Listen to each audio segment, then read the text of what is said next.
Ernest John Obiena is proving himself as one of the rising stars in the highly competitive men's pole vault event.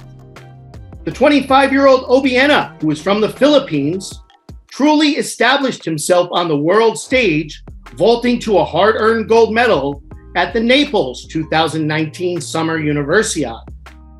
It was a victory and confidence builder that would propel him to greater heights, both figuratively and literally. EJ, who studied electronics engineering at the University of Santo Tomas in his native Philippines, has athletics in his blood. His father, Emerson, was also a competitive pole vaulter, his sister, Emily, a Philippines junior national record holder, and his mother, Jeanette, a hurdler. Once inspired by pole vault legend Sergey Bubka, the talented Obiena is coming off a record-breaking 2021 season. He proudly represented the Philippines at his first Olympic Games in Tokyo. Later that August, he broke the Philippines national record, successfully clearing 5.91 meters at a Paris Diamond League meet. And if that wasn't impressive enough, Obiena soared 5.93 meters, or 19 feet 5.5 inches, to eclipse the 23-year-old Asian pole vault record at a high-energy street event in downtown Innsbruck, Austria, in September. For the high-flying Filipino, who is currently ranked number 6 in the world, to use an old pole vault adage, the sky is the limit. Hello and welcome to another edition of the FISU University Legends Interview Series. I'm Brian Pinelli. And joining us now from Berlin is the 2019 Summer Universiade champion and Asian pole vault record holder, EJ Obiena. Hello, EJ. How are you doing today? I'm doing good. Thank you for having me. Thanks so much for joining us. We appreciate the time. I know it's been a busy, exciting past couple of months. Obviously, the Olympic Games in Tokyo, and you didn't slow down after that. I know multiple Diamond League meets, the great performance in Paris, and that scintillating showing there on the street in Innsbruck, breaking the Asian record. I guess my first question, EJ, have you had time to have a rest and catch your breath? Yeah, I mean, after after Berlin, which is the day after Innsbruck, that started my off season. Started to kind of unwind, relax, take it easy, get my mind off track, live a little bit normal life per se. So, yeah, not too bad. Well, you deserve it. I mean, what if these last couple of months have been? I know the Tokyo Games, maybe not quite the performance you wanted, but nevertheless, made the final, finished in 11th. The multiple Diamond League meets, the record in Paris, as mentioned, and the record in Innsbruck. Pretty satisfied with your last couple of months there on the pole vault runway? It's been a roller coaster, I would say. I've been holding off. I've been wanting to have always a post-season kind of reflection. I still haven't got to that point where I actually make it and actually make peace of what I have done. Of course, it's been records after records, but Tokyo was the biggest, I think, for me this season, and I think that was the lowest I've jumped this season as well. So it's difficult and different kind of thing to balance this kind of two. You had success, that means it showed that you're actually capable of jumping high. But then at the same time, Olympics is the biggest sporting event ever. So I'm kind of in the middle of that. So can't really still make up my mind how am I going to say if it's been great or it's been oh damn, terrible, or maybe just in the middle. Let's go back a couple years, EJ, to the Summer Universiade in Naples, 2019. You're a young guy. I know you had competed obviously quite a bit in Asia. Maybe this was the biggest international multi-sport event that you had competed in. You won gold medal, national record, 5.76 meters. I know it wasn't an easy competition. Germany's Torben Bleck also cleared that height, but I guess you won on misses. Tell us about that winning jump, and you also struggled a little bit in this competition, if I'm not mistaken. You had some early misses, so really showed some resiliency, which I guess you have to be proud of. yeah, I'm very proud of how I kind of conquered all those challenges during the competition. To be honest, that credit doesn't just come to me. It's all part of the competition. The competitors were also, they were pushing. We push each other to those heights. And actually, I wasn't able to take off in the warm-ups. I was just having an off day right on the start. Like warming up was okay, getting on the track, doing my warm-ups. Then I went to my full approach. I was just running through. I'm like, man, am I gonna get zero today? That was my mindset going in. I was like, oh no. And my coach wasn't there. It was the assistant coach who was there. And then we ended the warm-ups. I took like maybe 6-7 approaches run and didn't take off, not even one. Yeah. And then I went back to the stand and was just like talking to this guy. I was like, hey, I don't know what's going on. And then he has my coach on the phone, and my coach just says, yeah, relax. You've done this. You've done this multiple times this season. Just think that you've already done this. Warm up, forget about it. Just go in. Started at 5:30. Just work my way up. Still, of course, not having warm up jumps took effect. Have early misses on the certain heights, and needed to do a lot of how to say. I think that's the first competition I skipped multiple times. Like Wow. attempted the first attempt and then skip it because I'm like, the guys already made it. It's not gonna matter if I want to win a medal. Skip it to the next height. Right. Yeah, exactly. And then skip it to the next height. And then I vaulted it and then missed on 71. I remember I missed the first attempt on 71. Had 2 attempts on 76. If I don't make 76 on technically my third attempt, I'm out. I'm gonna be second place. And Torben was on fire. I saw it. It was like, oh, he can make this.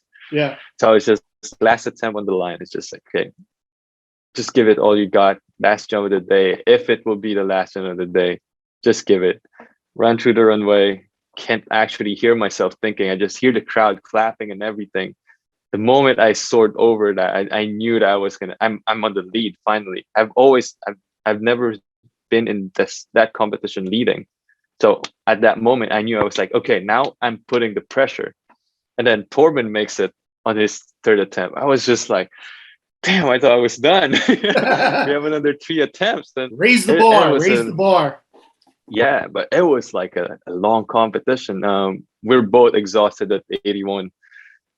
I had a decent attempt with my second, but my last attempt, my legs were not with me anymore. I think that was already my maybe like 17th jump of that competition, and normally I take like 8, it's a lot. And Torben as well. And he was just like, I'm going to try, man. I was like, same here. I'm not going to give this to you. I'm going to try. And then we just raced down the runway.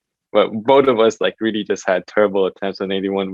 We're both just dead, like really tired. And right after the competition, both of us were just like, this is one crazy competition I think we're not going to forget.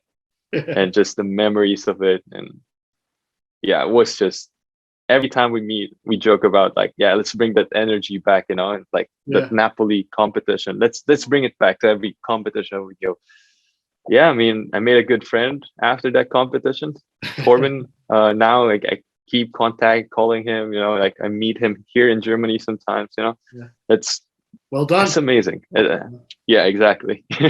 Well done. Coming through in the clutch, the toughest part in the pole vault and probably the most satisfying when you do it. I mean, EJ, this was the 30th Summer Universiade. It was the 60th birthday of the Summer Universiade there in beautiful Naples, there by the Amalfi Coast. Some 6,000 athletes from 118 nations. I know you were obviously focused on the pole vault, but what was the overall Summer Universiade experience like for you? I assume the largest competition you had ever competed at that age. And, did you get to see some other events or, enjoy some of Italy's wonderful scenery and food and maybe even a glass of wine or two?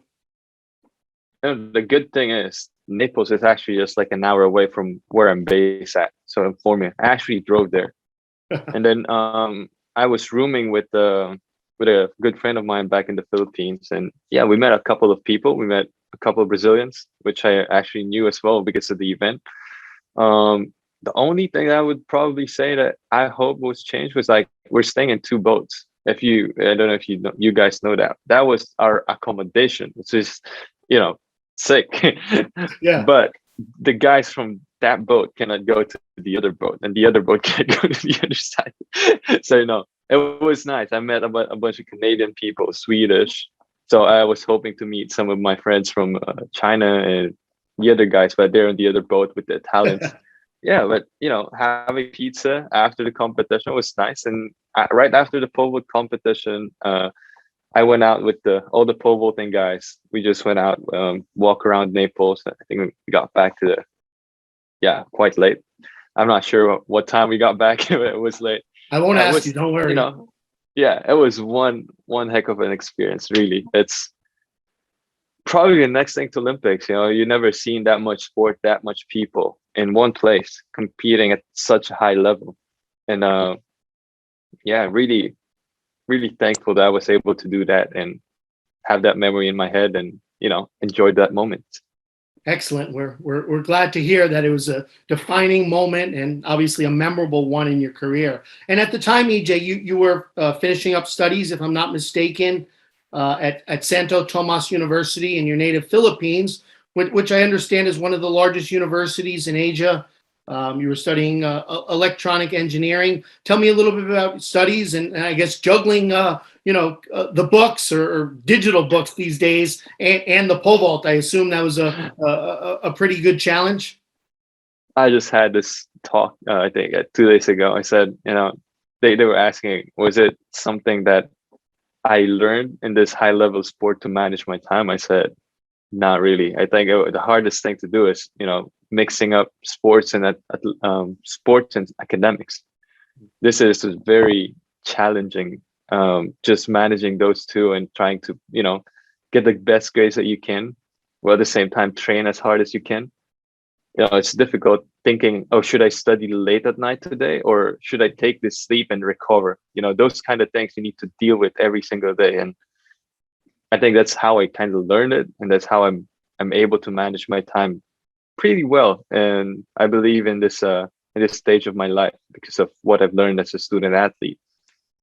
Academic wise, I've always loved it, especially the laboratories, exams, and this and that. Not a fan of the textbook and black and white this tests. Yeah, I mean, I believe electronic engineering is very, very hands-on. You know, so you need to try it and learn it. You know, yeah, sometimes I lose some capacitors here and there. You know, you make mistakes, but that's how you know. Okay, I'm not gonna flip that again. You know, you'll know it by through that experience. So yeah, I enjoyed my time in the university. Hopefully, I'll be able to practice what I learned in the school in the near future. Not rushing it, still kind of in the sport at the moment. So kind of dwelling on that, enjoying my time as an athlete. Nice, nice. Another important moment, I assume, in your career that happened at home in the Philippines, I guess around the year 2014. You had a chance to meet the incomparable Sergey Bubka, the six-time world champion, many times world record holder. Many say that the greatest pole vaulter in the history of the sport. Tell me about this encounter, because you met Sergey in the Philippines, and this eventually led to you working with the great pole vault coach, Sergey's former coach, Vitaly Petrov. So tell us about this experience, EJ. I can never thank Sergey enough for opening those doors for me. I'm not going to be where I'm at. I wouldn't be in Naples. I wouldn't be I wouldn't be in Berlin. I wouldn't have met you. All of these are because Sergey opened a bunch of doors for me. I needed to walk through them, but he showed me that, these are the doors that you can achieve. These are the doors that you can open. And yeah, as a kid during the time, it's still as magical as it is now. I think nobody could have written that any better. I had a training that day. We were supposed to travel to a province where we were supposed to take our jump sessions. And then we got a text from the current president of my federation, which was Gotenko. Sergey is in town. He's here for a meeting. I'm going to take a meeting with him in this hotel. Yeah, the first thing my dad would just said, okay, let's think what we're going to do. I said, let's drop everything. It's not here every day. Let's just go there and get some signatures, get some photos, and we can go and hop back to training. And my dad was just like, okay, and text him back and like ask him if we can meet Sergey, this and that. And the president actually said, yeah, you can come and we'll take some photos. You bring your shirt or whatnot. And I brought my shirt, I brought my spikes and everything. It's like the moment I met Sergey, I was just like, okay, wait, wow, this guy is big. I was just like, okay, I was like, he's big. Okay, hi, can you take a signature? Can you sign this? Sure. Please, can I have your autograph and this? And yeah, he was very friendly. And then, as a pole vaulter, he was curious on what I do. Like, he knew that I was a pole vaulter. So it's like, yeah, I'm a pole vaulter currently 495, this and that, and blah, blah, blah, And then he just said, yeah, we have actually a program for kids like you. And he said, if you jump 5 meters within the next couple of a year or so, I believe that's what he said. And then he said, yeah, we could probably send you to Italy and train there board and lodging free for 3 months. Wow. He didn't tell me who's going to be the coach. I just knew I wanted to come, It's just like, yeah, free trip to Italy. Who's not going to take that? Right. So, yeah, but I think it was those conversations in those chairs and in that hotel I kind of opened my eyes and realized, there's more to pole vaulting. I'm just scratching the surface of it. We talked, it was supposed to be like maybe a 5-10 minute, meet and greet and I'm be off my way. It ended up like 3 hours. We're just sitting there eating. I don't know. I don't even remember the food, but I just remember him explaining how pole vaulting felt for him, how he was giving energy to the pole and the pole in return gives energy to him, this and that, the way he sees the event. And we had some, had really long, I think the president at the time was a little bit left out of place because we were really it was just us talking, me and him. And it's like the pole vaulters bond, right? It's very exactly. strong. Pole vaulters bond. Yeah. And, talking about which poles he used, like why he chose that pole and not this one and this and that. It's like, it just sank into my head. And then, yeah, I just knew it at that time. I wanted to try and come and, he introduced me to my coach right now, which Vitaly Petrov, right? Yeah, he changed my life. Vitaly has trained me like his son. And, I think right now he's just coaching 2 athletes. It's me and Tiago. The guy is 76 years old. And, it showed me a lot about this sport. And, I wouldn't be in Europe. I wouldn't have experienced, met Torben, met all of these guys. And I don't know. I'm still very, very much thankful for that moment. And I still talk to Sergey from here and there. Yeah, sometimes he just says to me like, what are you doing? You're ready to jump. Why didn't you jump? Those kind of things now. So it's fun to seeing your idol and like seeing them in the screen of your phone or something and then meeting them in life. And now I can call him, one call away and get some tips directly from the best who have ever done it. Absolutely. What can I say? I'm blessed. I can relate. EJ, but that's a story for another day. The ultimate pole vault diplomat, Sergey Bubka. Really glad to hear that story and glad this encounter happened. Let's come back to the present. It's just been a few weeks since that remarkable vault there in downtown Innsbruck, Austria, and these city meets, whether it's the high jump, whether it's the pole vault that take place on the street, and the fans are so close.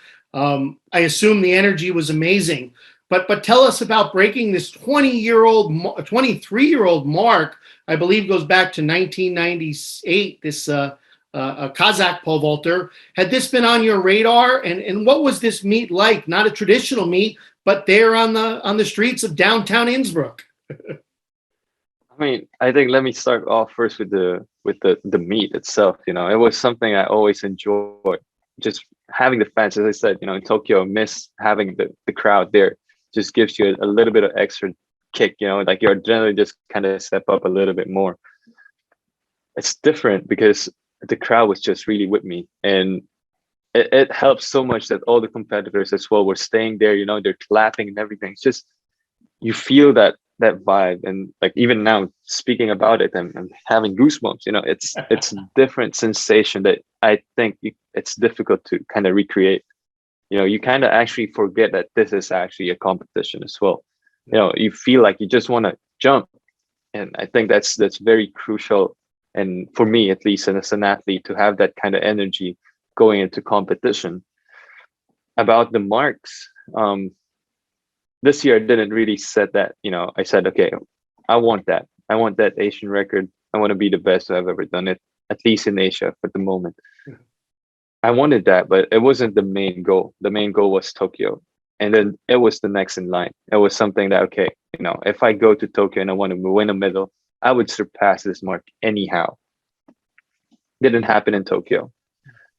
Yeah, so I needed that badly. I needed it to prove to myself that, I wanted to be able to show that, hey, Tokyo was a fluke. Had a bad day, but can't just say that, I needed to prove that to myself that, yeah, I can jump. Yeah, I can do this. Yeah, I can do what I set out to do. And I needed that badly to kind of pick myself up from being slumped in the corner and just like wondering what happened, and be able to move on. So always wanted that since 2019. Never came close. Attempted it actually multiple times, maybe 5-6 times. I attempted it. Yeah. Made it in my last attempt in Innsbruck. I would say like a clutch attempt again.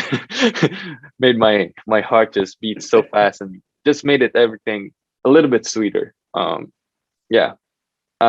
first reaction was like, yeah, finally. And then the moment I hit the mat, just sinked in, you're capable of doing this. Why weren't you able to do it in Tokyo? That's why it was a bittersweet, but more sweet moment for me.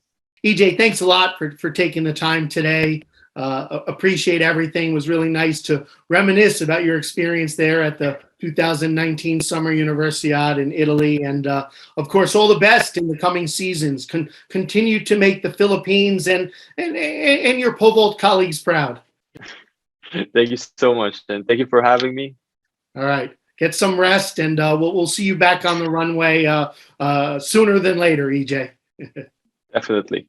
And thanks to you for joining us on this edition of the FISU Universiade Legends interview series, where we profile FISU athletes that have gone on to greater heights, both on and off the field of play. Hope you have a great day, everybody, and we'll see you again soon.